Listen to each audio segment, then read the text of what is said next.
Assalamu alaikum wa rahmatullahi wa barakatuh.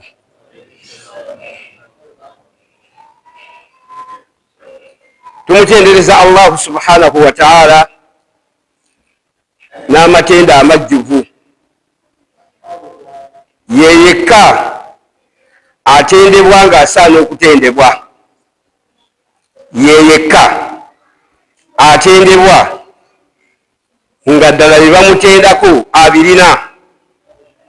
Okwawukanako naffe abantu bayinza okutenda n'ekitendo ng'okirinako kiseera, naye Allah bw'otenda n'ekitendo ng'akirina lubeerera paka enseera lwerisaanawo. Mu kutendereza Allah subhanahu wa ta'ala abampuliriza, buli omu njagala otunuulire ekyokulya kye bayita kasooli, kubanga mu Qur'ani mulimu aya etugamba okutunuulira ebintu ebyo. A'udhu billahi minash shaitani rrajim, falyanzuri insanu ila ta'amihi. Buli muntu abali hanaba kutegeera Katonda, tunuulire emmere gy'olya. Abadde tamanyi Katonda mutuufu yatutonda akola bintu byonna byonna, tunuulire emmere gy'olya. Bw'obanga oli mulimi, okwata empeke za kasooli 3 n'osima ekinnya n'oziyiwamu.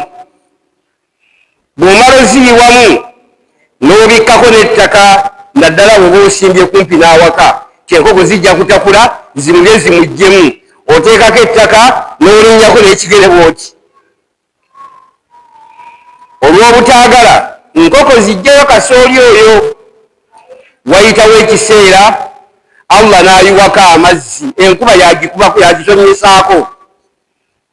Era mu Qur'ani yaga nti anna sababna almaa swabba. Bw'oba otunuulira emmere yo, sooka otunuulire ekisookera ddala ti nze ngitonyesaako enkuba. Naye mbanga mukozeseza irrigation, abazungu gye baleeta okufukirira, tekumala. Allah amala n'afukako amazzi agage ge bayita enkuba. Ayinza okufukako amazzi tekumala. Summa shakakna al-arda shakka.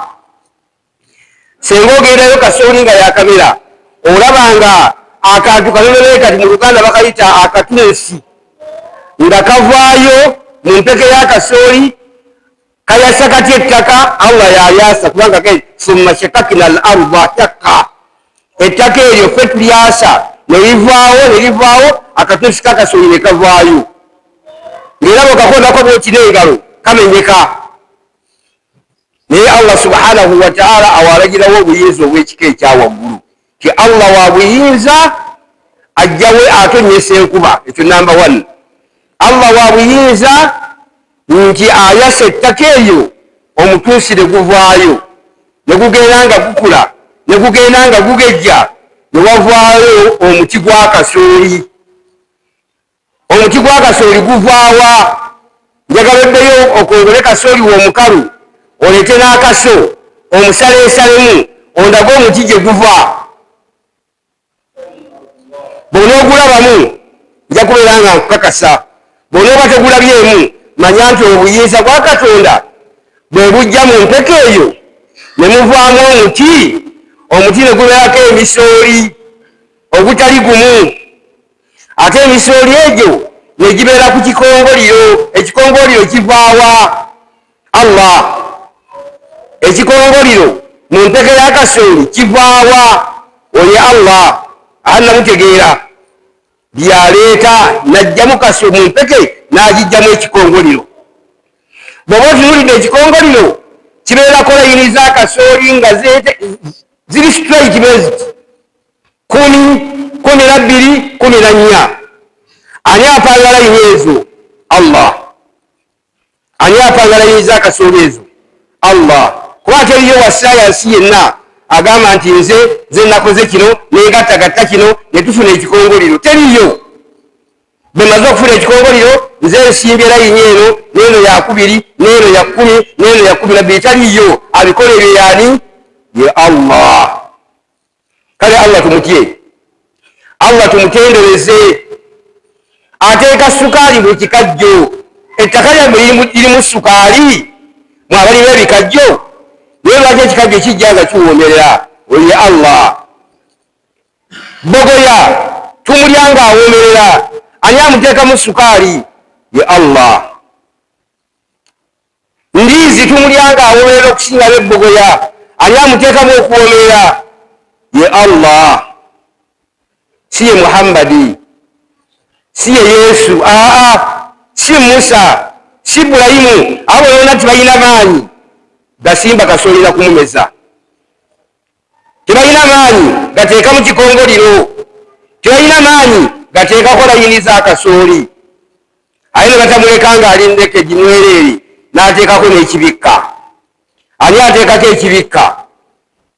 Ate ekirali kimu n'osusa ekisooka n'ojjako ekyokubiri paka n'otuuka ekyokusatu n'osanga ne munda mulimu enviiri. Enviiri zivaawa? oli Allah. N'atuuka ekiseera n'ayengera n'akala n'omugjayo bwe yasimba kilo emu ne bagamba nti ajjemu ensawo 5 naye nga wasimba kilo emu. Ani akubisaamu? ye Allah. Atanaba kutegeera tegeerera okugamba nti mu butuufu emmere gyendya kabonero akandaga nti Allah gyali, si muzungu yaliyo, si Muhammadi yaliyo, si Umaru yaliyo, wabula abikola ebyo ye Allah. Era bwe tulina okusinza yekka Allah, bwe tulina okutambulira ku mateeka ge yekka Allah, bwe tulina okussaamu ekitiibwa Allah. Bw'aba alagidde tukola, bw'agaana tuleke, oyo Allah subhanahu wa ta'ala. Ekyo nga tukimaze tugenda kusoma hadisi ey'enkaaga mu Riyadu Salihin bwe tugenda okujja ekyokuyiga. Naye ng'omutwe gwa hadisi eyo nagutuumye Nuqranul Jamil. Nuqranul Jamil kitegeeza okwegaana ekirungi Katonda kyakuwadde n'ogaana nti Katonda si yakikuwadde. Ekyo kikola kibi. Era nga tugenda kukijja mu hadisi muno tujja kulaba abantu eboogerako biki ebyabatuukako, era ebamala okwegaana Katonda byabawadde biki ebyabatuukako. Tubeere nga tujjamu ekyokuyiga. Allah kyakuwadde mwebaze. Allah kyakuwadde baba bakubuuza naye kikuwadde gamba nti Allah yakimpadde. Ate nga kyogedde Qur'an ekyegamba wama bikum min ni'matin fa min Allah. Wama bikum min ni'matin fa min Allah. Teri kyengera kyonna kyonna kimulina okujja kukiva waani? wa Allah subhanahu wa ta'ala. Topiki yaffe Nuqranul Jamil, okuwakanya n'okwegaana ekirungi Allah subhanahu wa ta'ala kyakoledde. Hadisi eyo tujijja ku Abi Hurayra. Anna Abi Hurayrata radiyallahu anhu أنه سمع النبي صلى الله عليه وسلم يقول إن 3 من بني إسرائيل أبرص وأقرع وأعمى أراد الله أن يبتليهم. نبي أتنميزا nga tusako ebigambo ebyo ye Abu Hurayra. Abu Hurayra erinnya libamuyitanga Abdurrahman ibn Sakhar. Era abawandiisi b'ebitabo bya hadisi batugamba ye muntu eyasinga okwogera hadisi ennyingi okuzijja ku Nabbi sallallahu alayhi wa sallam, nga yamulisomako hadisi ezisuka mu 5,500 plus. Sahaba omu nga yazijja kwani? ku Nabbi sallallahu alayhi wa sallam. Mwezi 5,000 mwe mulina eno ng'agamba ndi sami'a an-nabiyya sallallahu alayhi wa sallam, yawulira omubaka sasira kwa Katonda n'emirembe kubeere ku ye, yaqulu ng'abanyumiza ng'agamba ti inna 3 mazima abantu 3 min bani Israili baaliwo mu baana ba Isirayiri. Nabbi Muhammad anyumiza abantu b'ekibiina kye ekyafaayo ekyagwa ku baana ba Isirayiri ab'ekibiina kye tujjemu ekyokuyiga. Abantu 3 abo mu bani Isirayiri baali baani? Taboogedde mannya wabula ayogedde ebirwadde bye baali balina. Asooka yali Abras. Abras ye muntu alwadde olukuku. okukyaluganda nga n'olukulu kitegeeza ye muntu okulwala omubiri guno nga yeetakula, nga bwe yeetakula avaamu ebintu ebyeru ng'alinga eyasuze mu ggu, olwo bayite olukuku. Bulwadde skin disease ekwata mubiri, naye nga bwamutawaana buluma, tebukusobozesa kwebaka, bukumalako emirembe. Kati waliwo omu ku baana ba Isirayiri yali alina obulwadde obwo al abras obw'olukuku. Obwokubiri akra, nga wakiwalaata, talina nviiri ku mutwe, tezimera. Obwokusatu yali ama, nga muzibu w'amaaso, blind.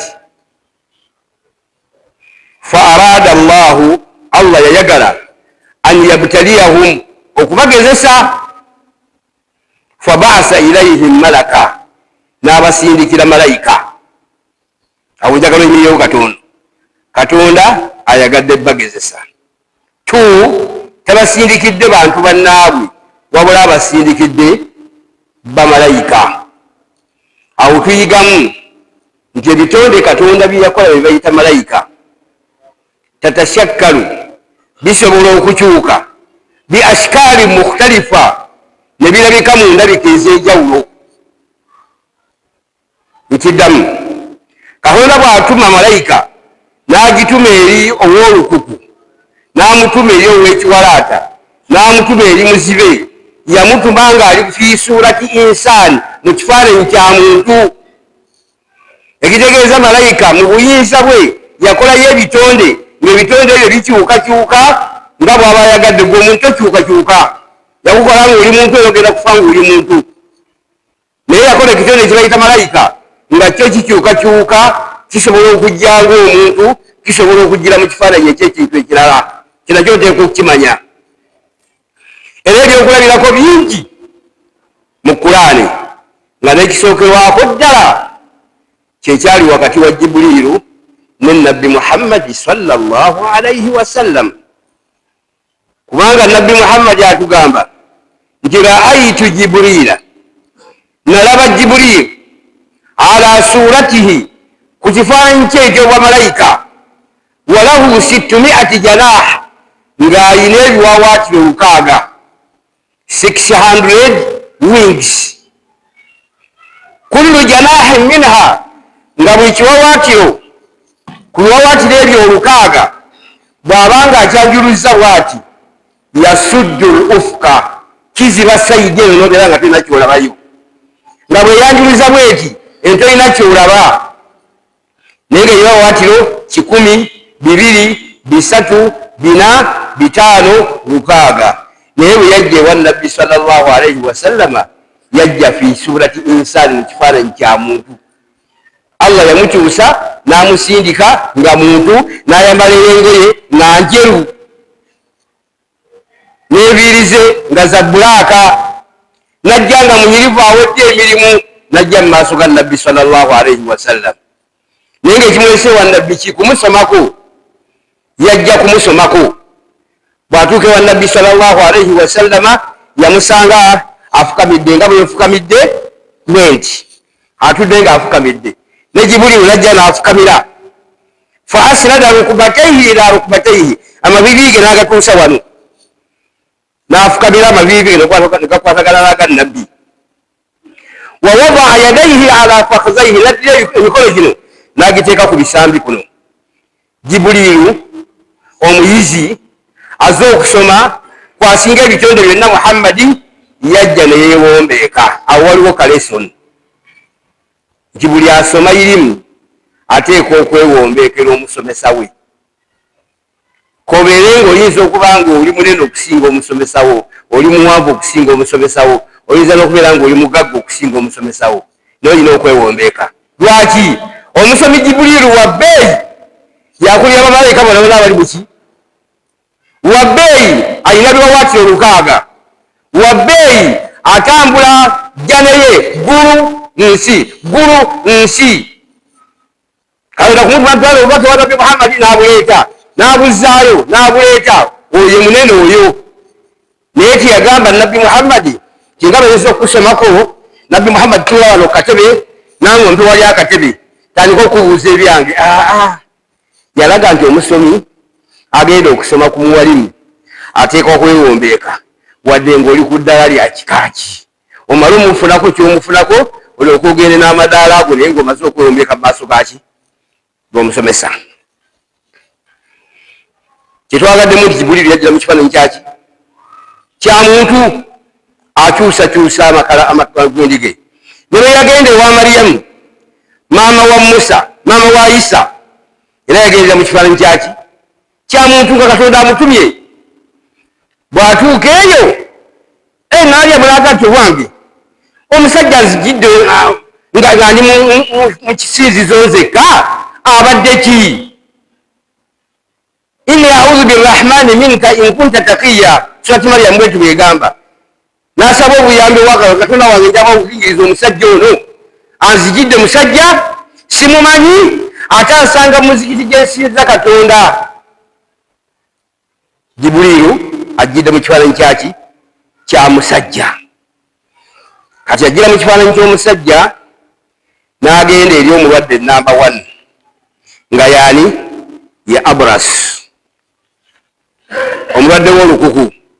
N'amubuuza ekibuuzo nti ayyu shay'in ahabbu ilayka, bw'omulwadde w'olususu kikyosinga okwagala?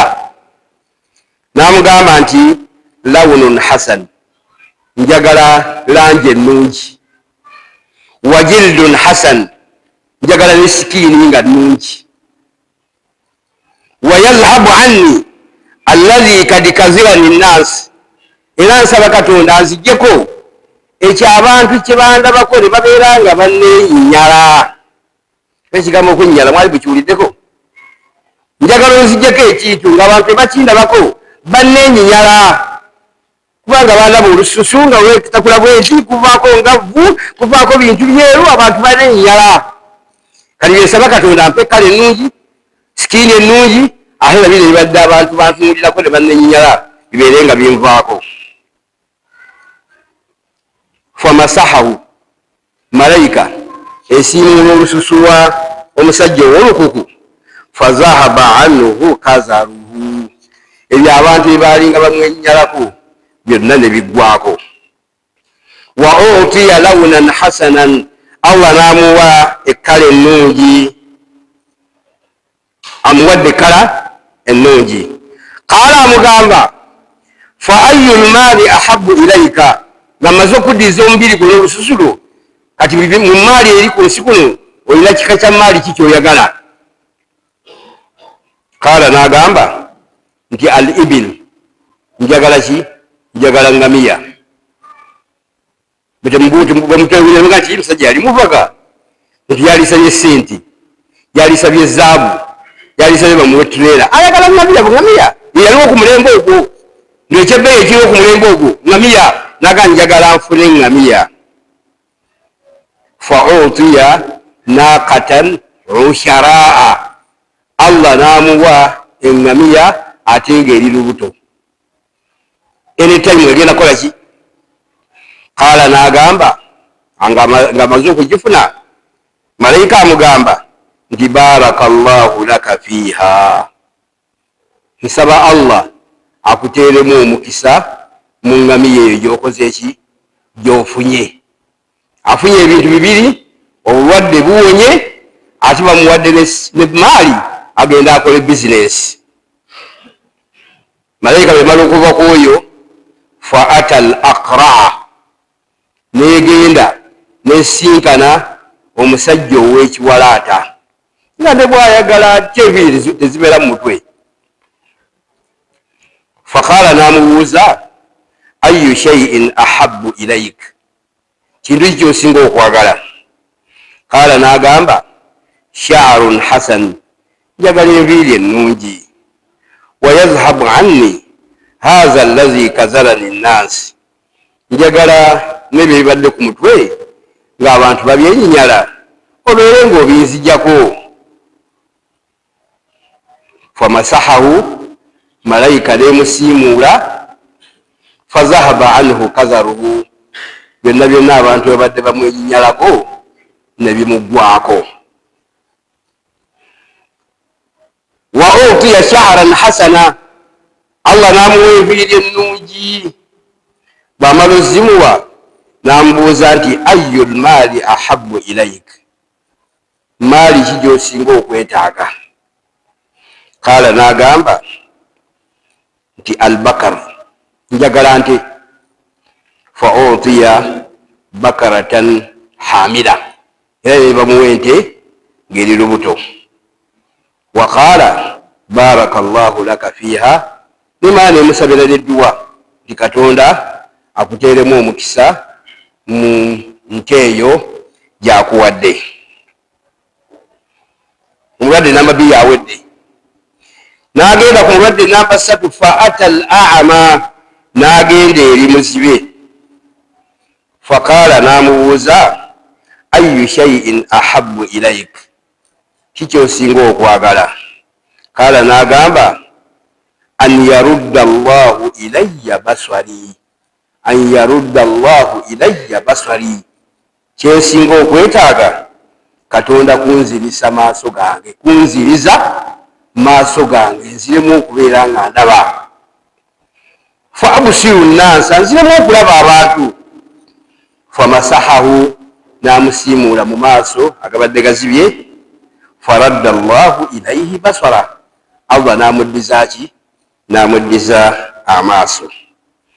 Qaala, n'amubuuza fa ayu lmaali ahabbu ilaik, ate gwe maali ki gy'osinga okwagala? Qaala, n'agamba nti alghanamu, njagala mbuzi. Fa utiya shaatan walida, yono bamuwa embuzi ng'eriko n'omuki n'omwana. Fa antaja hazaani wa wallada haza, kati ziri ne zibeera nga eyafunye eŋŋamiya n'eyafunye embuzi zizadde, noono eyafunye embuzi nayo ng'ekoze eki? Ezaalukuseemu n'efunamu embuzi endala. Fakaana lihaza waadi min al ibil, asooka n'abeera ng'alina kisenyi kiramba nga kijjuddemu ŋŋamiya. Oyo ye abrasu. Owokubiri walihaza waadi min albakar, ate owekiwalaata ye ne bamuwa olusenyi olwaki? Olw'ente. Walihaza waadi min alghanam, n'ezo ne ziyingiwala n'afuna olusenyi lulamba erwaki? Olw'embuzi. Kati wuliriza Katemba agenda okuddirira. Abantu bafuna ebintu beerabira, batandika okweragaalaga n'okwekulumbaza, ne beerabira n'oyo eyabikola ki? Eyabibawa. Era bamanya nti okusooka, ne beerabira nti okusooka baali tebabirina, Katonda yabibawa buwi, naye babifuna bamwerabira ne batamufaako, n'okulekera okumusinza ne balekera okumusinza. Nali mpuliddeko waliwo bwe bagabira abantu essente, abaali balina amataka ewakisa eyo nga bagenda okuteekawo waya z'amasannyalaze ezigenda e Kenya. Mu bantu mulimu abafuna ssente ng'oli zamusuula n'eddalu, n'abeera nti yakeeranga ku makya n'apangisa special n'emutwala entebe nga gyalya breakfast. Breakfast ng'agirya ntebe, era nga owa special akimanyi alina okukeera atwala omukulu alye breakfast, ate entebe mumanyi ekipa ya soda ey'olukumi wano entebe tegula 10, naye ng'oli gyanywa kacyayi n'emigaati ne bulu bandi. Ekyemisana ng'akirya mbaale, ng'oluva eyo sipeeti bagenda mbaale kola ki? Kulya kyamisana, alaga ssente. Ekyegulo n'alyoka akirya mu jjinja. Oyo baamumbulira ne mumanya ne mwewuunya, naye ng'ekyamuleeta ekyo kufuna ssente. From nowhere nagandi kati kino okulaga abantu nti nyina ki? Era babuuza nti bosaaluwa nti tomanyi nti ekyemisana kirya ntebe, manya ekyenkyaki yantebe yagenze dda ntebe ngakola naye programu agikola naye kiro emisana is not available ku makyali ntebe emisana ali Mbale ekyegulo ekyomujjinja ate bwofuna omukisa n'osanga nga takooye nnyo oba tojja kwogera naye kayina bano bwe batyo bwe baali kati Allah agezesa abantu bano bawadde emaali summa innahu ata al-abrasa fi suratihi wa hayatihi malayika eno gye bamusindikamu okubeera ng'emugezesa Allah agikyusa neeva mu kifaananyi kyayo neefaanagana n'omuntu omulwadde w'olukuku ng'ono gwe bawadde eŋŋamiya byeyafaanagana ne malayika bwe yajjaga byefaanagana faqaala neeraajanira omusajja oyo nannyini eŋŋamiya nemugamba nti rajulun miskiini ndi musajja munaku kad inkataat biya alhibaal amakubo agantuusa gye ndaga gankutuseeko siina ssente zinsobozesa kuddayo waffe fala balagha li alyawma illa billahi summa bika siina ngeri gye nsobola kutuukamu waffe okuggyako nga Allah yanyambye ate n'oluvannyuma ng'ayitiddemu ggwe njogera n'omusiraamu gy'asaana okwogeramu otajje wakati olaga nti khatimu ssebo nzize mu maaso go gwe mununuzi wange era gwe bunoba tompadde ngenda kufa ensi njogera ya kisiraamu njogera ya kisiraamu ogamba kisebo nzizeewo khatimu nensaba Allah subhanahu wa ta'ala akusobozese obeere ng'onyamba so si khatimu kuyamba obuyambi busabe wa Katonda oluvannyuma busabe waani ewa khatimu onamugandi ssebo okugjawo Katonda n'oluvannyuma okuyitiramu ggwe siina ngeri gye ngenda kutuuka mu kudda waffe okuggyako nga mpitidde ku ggwe amugamba ki lubajja n'amugamba nti as'aluka ekisooka nkusaba billazi a'taaka lawna alhasan nga mpitira mu Katonda oyo eyakuwa ekkala ennungi waljilda alhasan n'olubiri omulungi walmaala ate n'akuwa n'essente baira nkusaba ompeeye eŋŋamiya egi ataballagu bihi fi safari ejja kumala okutambulirako okutuuka ewange mu lugendo yamuddamu atya yamugamba alhukuku kasiira ebizibu nyina bingi alhukuku kasiira obuvunanyizibwa nyina bungi namuno mu Uganda ebyogogamunange balejagala kunkolayo kulaga nti nakumala esooka oleke esente zisigaddeyo zakugulira nyama yange zakugulira bwa yange nyama zesigaddeyo zokka mu nsawo sijja kukolaki nina obuvunanyizibwa bungi sinakulizayo bala ku masomero simanyi sinakolaki nono naye byeyaddamu alhukuku kasiira obuvunanyizibwa nyina bungi faqaala malayika gye bamusindikidde okumukema nemugamba kaanni arifuka ninga akumanyi alam takun abrasa tewalinga oli mulwadde wa lukuku yakzaruka nnaasu nga n'abantu bakwenyala fa ataaka Allahu Allah n'akuwa yamuddamu n'agamba nti innama waristuka zalika kabiran an kabirin tibyeyogerako sibitegeera nabitegeera nze maali gye nnyina nagisikira ku bajjajja ne bajjajja ne bajjajja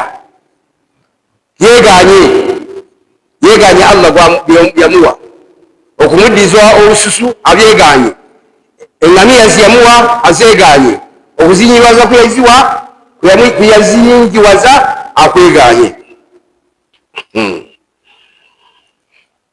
qaala innama waristu hadha almaala kabiran an kabir فقال إن كنت كاذبا فصيرك الله إلى ما كنت ملائكة مقامة بوبانك بيونسيسيمو بيابوليمبا nsaba Allah akuzzeeyo naye Allah wakisa nnyo kuffe abali ku mulembe guno kubanga naffe wabeerewo ekiseera ne tubeera nga Allah tusaana tukole ng'oyo bwakoze ki bwe yamukola, kubanga naffe twerabira mangu nnyo ne twegaana mangu ebirungi byakoze ki byatukoledde. Omusajja azzeeyo ku mbeera eri naye tebatuwulidde maali naye yasaanawo naye nga azzeeyo n'abeera ku ki kati owokuyaga nti wa ata al abrasa fi suratihi al akra bw'abaawo n'agenda ku mwami owokubiri eyali ayina ekiwalaata era naye ng'agenzeeyo nga malayika eri mu kifaananyi kya muntu omwavu talina na nviiri ku mutwe ali mu bwetaavu n'amugamba nga bwe yagambye oli nina obuzibu bwange siina ntambula ezisaayo mbadde nkusaba obeere ng'onyamba era n'amuddamu ng'oli bye yamuddamu alhukuku kasiira obuvunaanyizibwa nyina ki nyina bungi. Fakala n'amugamba nti in kunta kaziban bw'obanga obadde olimba fasayyaraka Allahu ila ma kunta naawe Katonda akuzzeeyo ku mbeera gye wakola ki gye waliko. Allah batusirizaamu lwaki kwegaana birungi byabawadde. Allah waba akuwadde ekirungi kikkirize kikakase okibuulire n'abantu wadde ng'oyogaana okubayamba nobabuulire nti kituufu Allah yampa ssente naye ebizibu byange byazimazewo sisobola kukola ki kubeera nga nkuyamba. naye okwekalabaga nti tampaagawo kantu konna konna kintu kibi nnyo omuntu kyasaana okubeera nga yeewala. Tugenda kwasembayo wa ata al ama fi suratihi wa hayatihi agenda eri muzibe w'amaaso ng'agendedde mu kifaananyi era ekyomuntu akolesi azibye amaaso. Fakala n'amugamba rajulun miskin ndi musajja munaku wabunu sabil ndi mutambuze inqata'at biya alhibalu fi sabari inqata'at biya alhibalu fi safari entambula enentuusa mu lugendo lwange enzigweddeko sirina. Fala balagha liya alyawma illa billahi thumma bika olwayo sijja kusobola kutuuka waffe okujjako Allah nga yanyambye oluvannyuma ggwe. As'aluka billazi radda alayka basarak nyongera okusaba nga mpitira mu Allah oyo yakuddiza amaaso nga nkusaba ki shaatan ompeyo embuzi emu ataballaku biha fi safari mbeere nga enyamba okuntambuza okuntuusa mu lugendo lwange. Ekibuuzo kyembuuza embuzi ezeeyo baalinga bazitambulirako embuzi osobola ogirinnyako n'ogivuga ng'eŋŋamiya oba yamusaba yakutunda afunemu akasente naye nga yamusaba mbuzi. Faqaala kad kunta ama amujjukiza waawe wali muzibe. Faradda Allahu namugamba nti kad kuntu ama nali muzibe. Faradda Allahu ilayya basari Allah nanziriza amaaso. Fakhudh ma shi'ta wada'a ma shi'ta. Oyo keke yayita interview yayita okugezesebwa yagamba nti genda mu kiraalo ojjewo embuzi z'oyagala olekemu z'okola ki z'oyagala. Lwaki eyabimpa yeyanziriza amaaso ayiti yakoma ku ekyo nampa n'embuzi zino. Fawallahi ma ajahaduka alyawma bishaiin akhaztuhu lillahi azza wa jalla. Muzibe amugamba nti nkulayirira Allah sijja kukaluubiriza lwaleero kulemwa kuwa kintu kwebyo bintu Allah subhanahu wa ta'ala byakola ki byeyampa. Kulya statement eyo la ajahaduka alyawma sijja kukaluubiriza kukuwa bishaiin kintu kyonna kyonna nebyo Allah subhanahu wa ta'ala byakola ki byeyampa. Faqala namugamba malayika ye mugamba amaze okuyita ekigezo namugamba nti amsik malak sigala ne maaliyo fa innama ibtulitum wabulamanya nti mubadde mu kugezesebwa, mubadde mu kukemebwa. Fakad radiya Allahu anka, bwakusiimye Allah, wa sakhita ala sahibaika, naye banno bali ababiri n'abeera nga abakozi eki, bo abanyiigidde. Naye nga abanyiigidde lwaki? Nukranul jamil, kwerabira kirungi ekyabakolerwa ne babeera nga bakyegaana. Hadisun muttafaqun alayhi. Ono beera olina Riyadu Salihin, ye hadisi namba 65. Nina beera nga Riyadu Salihin nayo bagiteekamu enamba ng'eyange, ye hadisi namba 65. Nemuli hadisi enkulu ennyo eyo etulaze obubi obw'okuwakanya ekyo Katonda, okwegaana ekyo Allah subhanahu wa ta'ala kyakoze eki, kyakuganye. Tugenda kukimaliriza. Waliwo omusajja eyakola ki, eyajja ng'asaba buyambi, ng'agenda Kongo. Yali munansi wa Kongo ng'azze kusaba buyambi kugenda Kongo. Bamubuuza weetaaga sente mmeka? Neetaaga emitwalo 5 gyokka, 50,000. Masiriwo malungu ekyaliwo kati awali supermarket y'abayindi, American supermarket. Awo eyali amiri w'abasiraamu nje yali Haji omugenzi Yusuf Shaban. Ne bamugamba nti katukuŋŋanye sente zino Haji tuzikuwe, omusajja eyo ogende ku dduuka lyo omuwe sente. Omusajja yatuuka awo ne bamukwasa emitwalo 5. Ne bamuwa emitwalo 5 kati kwa dduuka muzima yi unalipatia 50,000 peke yake, sitaki. Awo be bantu baffe. Era tebokubeera ati yayongerako n'okukolima n'ayongezaako n'ebirala kuba wamuwadde akaki akatono. Ate nga kiri mu bubumbwa bwa muntu nti bwe bamusaba tatira kukwata ekisembayo bwe n'akiwaayo. Era simulabangayo ng'ayinamu ak'olukumi, 2,500 n'omutwalo n'emitwalo 5. Ne bamugamba nti bannange musuule, najjayo ka mitwalo 5 mali mulabyeko mmwe. Era azijjayo n'azibonyezaako wano ku mabbali mpolampola bwati n'amala okujjayo ak'olukumi n'akaziika bwati n'akasuula wali, n'awaayo 10,000 n'asabirako Katonda amuwe Jannatul Firdausi. Naye nga waddewo ki 10,000 lwaki lusaba kinene nnyo ate nga tuwaayo kitono? Osaba kinene aye n'owaayo kaki? Senga Jannatul Firdausi bagitunda mu katale Jinja, 10,000 baali gikuwadde. Eyo embeera y'omuntu bwali kati. Naye ate mu bakyala kiyitirira, bw'omuwa akatono anyiiga n'ayongerako n'okukolima. Nabbi abagenzi kigenda kubayingiza nnyo omuliro. Butasiima katono ke bakoze eki, ke bamuwadde. N'abawa ensonga ey'okubiri nti watakfuruna al-ashira, mwegaana mangu ebirungi babba bammwe bye baba bakoledde. Takfuruna al-ashira, babba bammwe baba bakoledde ebirungi ate mumukola ki? Era bw'otwala omusango ew'amagalo, omusajja nsiibya njala, tangulira ngoye, simanyi nkola ntya, sente zisaba ku muliraano, naye nga yakalya obusawo bw'omuceere bumeka? 5. Naye nga kanti amusiibya ki? Okuba siibya enjala lwaki obeerayo? Ne bakusiibya enjala nomala omwaka mulamba, obeera siriyasi ng'olinako ewabwe gye bakuzaala.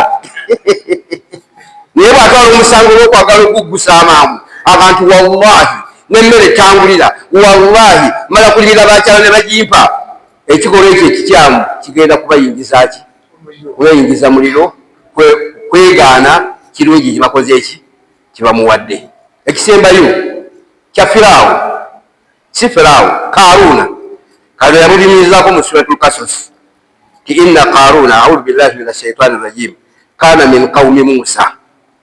Karuuna si Haruuna. Tuyinawo Karuuna neki n'abantu tukola ensobi.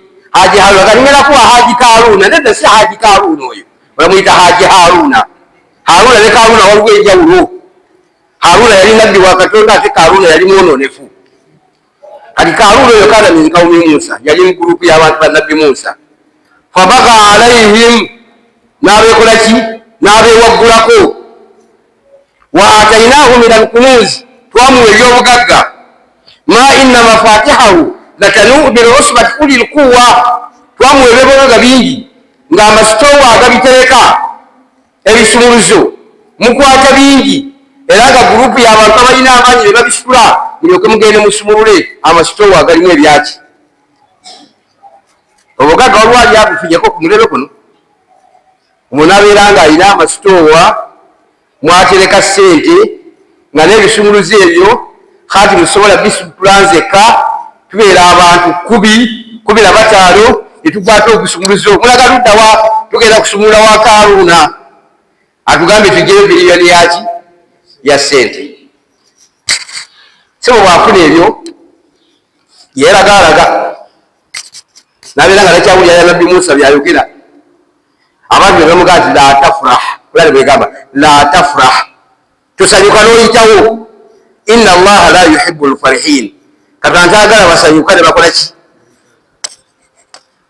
Wabtaghi fima ataaka Allahu ddara al-akhira, emaali Katonda gyakuwadde waayo ono okolerere obulamu obwaki obw'enkomerero. Emaali gye tukuwadde gikozese mu bintu ebinaakufunyisa ennyumba ey'enkomerero ennungi. Naye wala tamisa nasibaka mina dduniya, aye teweerabira mugabo gwo kwaki ku nsi. Bw'otabeeraawo nga seerero yonna kuzimba misikiti, kuzimba amasomero, kuyimirira wali ku luguudo bw'olaba nnamwandu ng'omuwa, naye bakugamba nti wali kyamisana twagala otugule ku kyennyanja ntombuulira. Bangambye wabtaki fima ataaka Allahu ddara al-akhira. Zibangamba eddara al-akhira tebanaakungamba bya ku nsi, aye gabeera omubuyabuya atuuka ku ddaala eryo. Bagambye wala tamisa nasibaka mina dduniya, omugabo gwo ku nsi okukola ki? Yes, gyakaawa kama amanye nti olina ssente kwolwo. N'abalawo ne bakyalawo balyeko ku mmere y'enjala bagende omusajja alina ku ssente olwaleero. Naye mulina kubeera nga mulya kyakulya kimu nga mulinga ddiba lya nte. Nabali bamugaa nti wala tansa nasibaka mina dduniya wa ahsin kama ahsana Allahu ilaik, longoosa eri abantu nga nawe Katonda byalongoosa gy'oli.